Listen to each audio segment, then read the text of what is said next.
elements of it. So let's talk about how you met.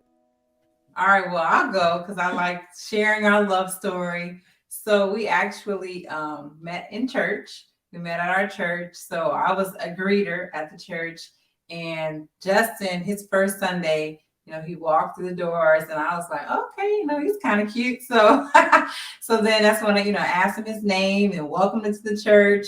And I found out it was his first time, so I was like, welcome. It's so good to have you here. And he, it was a very short conversation, right? Well, the next Sunday he came back. And so I was like, Justin, welcome back to church. It's so good to see you. And he was blown away. Like, we found this out after the fact. He was blown away that I remembered his name.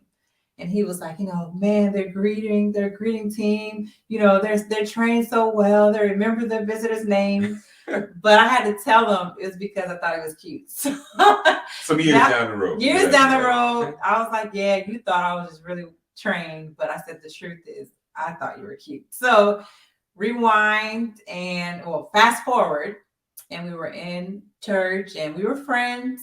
He says we weren't friends, but we were. In my book, we were friends. We weren't friends. Yeah, keep going. We were acquaintances. She was in church leadership, and I was a recent heathen. And but yeah, keep going. So anyway, I'm a little bit older than him. We're not gonna go there, but we were acquaintances. We saw each other for years, and then it just seemed like it happened almost overnight. Yeah. Where our relationship just kind of started to develop from acquaintance to friendship to courtship. And then he tried to dump me when we were talking. Oh, you going like, oh, I don't think Joseph asked for all this. Joseph just wanted us to I said gumbo. Right? I said gumbo. Give it all. He wanted the corn, the potato.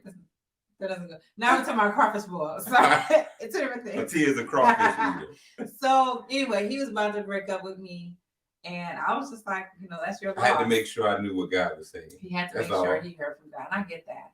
But anyway, needless to say, we went through, and we were able to overcome a lot, prior to dating and prior, even when we were engaged.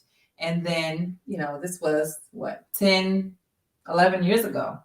So we've been married almost 10 years. In 2023, it'll be 10 years. Mm-hmm. And it's been fun. I can honestly say it's been cool. We have worked together a lot. We feel like we've been fortunate.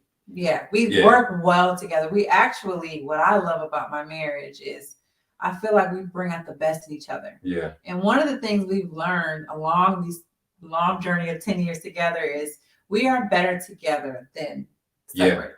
Yeah. And so being able to be in tech sales together is amazing. We don't really see each other much during the day because we work from home, but we're in separate offices, and his job is very busy. My job is a little more flexible. So I have like long breaks and I'm like peeking in his office, like, what you doing? He's like, leave me alone. Yeah. I'm working. Like what are you doing? Trying to not get fired. Stop walking in the room. So I was like, well, I'll just go put a load on or something like that. But going through the journey together has been very fun. It's been real rewarding. Yeah. Yeah.